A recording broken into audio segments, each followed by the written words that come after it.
D'être à Nouakchott pour cette journée et pour ce premier déplacement non européen depuis le début de la crise du Covid, c'est d'abord respecter un engagement, celui qui avait été pris à Pau, de faire le point 6 mois plus tard sur les avancées, mais c'est aussi tenir un engagement de solidarité à l'égard du continent africain, à l'égard du Sahel et à l'égard de la Mauritanie. Solidarité face au Covid et dans la lutte contre le Covid. Vous le savez, dès le mois de mars, la France a souhaité lancer une initiative forte dans le cadre du G20 d'abord, puis en convainquant beaucoup de nos partenaires en solidarité pour l'Afrique. Cette initiative, je l'ai relayée avec beaucoup de mes amis, dont le président mauritanien.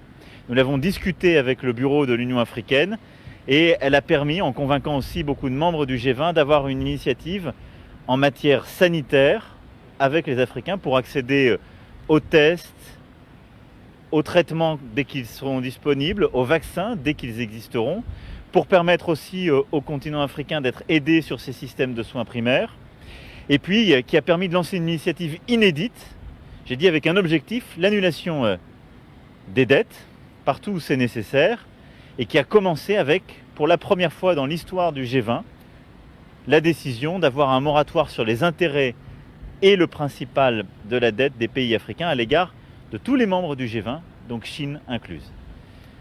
Cette avancée, nous voulons la consolider, c'est aussi pour ça que je suis là aujourd'hui. Ensuite, solidarité face au terrorisme. Nous le savons, la région a été touchée, continue à l'être, par les attaques terroristes qui justifient d'ailleurs la présence de l'armée française comme de plusieurs autres armées à la demande des pays du Sahel et en leur côté. Et donc nous allons faire le point aujourd'hui sur l'avancée des travaux que nous avions décidés à Pau, sur le plan de la lutte contre le terrorisme, de la consolidation justement des armées du Sahel, sur le plan du retour de l'État partout dans le Sahel et sur le plan aussi du développement et des projets concrets que nous souhaitons mettre en place avec l'Alliance pour le Sahel. Nous avons durant ces 6 derniers mois connu de vrais succès dans la lutte contre le terrorisme avec la neutralisation de chefs redoutés et qui ont été sanglants pour toute la région et qui ont fait beaucoup de mal aux populations civiles, parce que nous avons réussi à améliorer notre organisation en matière de sécurité, de partage de l'information, parce qu'il y a eu une vraie montée en gamme de l'intervention des armées sahéliennes. Le matériel a aussi été livré, l'engagement est là. Nous devons faire davantage en matière de retour de l'État.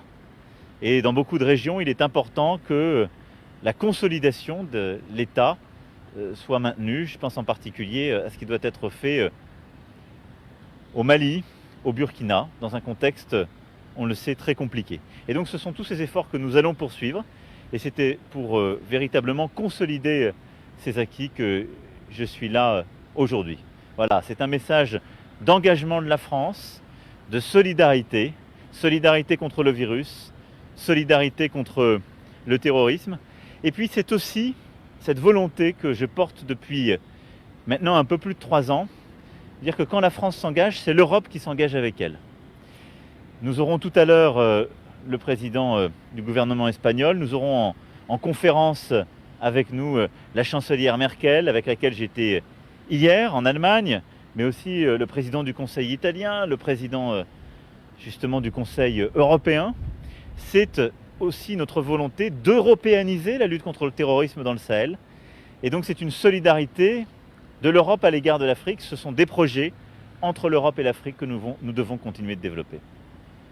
Voilà. Merci à vous. Et je voulais vraiment avoir un message d'amitié à l'égard de tous mes amis mauritaniens et sahéliens. Nous savons combien cette pandémie est difficile et je pense beaucoup à toutes les Mauritaniennes, tous les Mauritaniens, tous les Sahéliens. On est à leur côté, on continuera de l'être. Nous avons aussi vécu et nous continuons de vivre durement cette crise et vous le faites avec beaucoup de courage.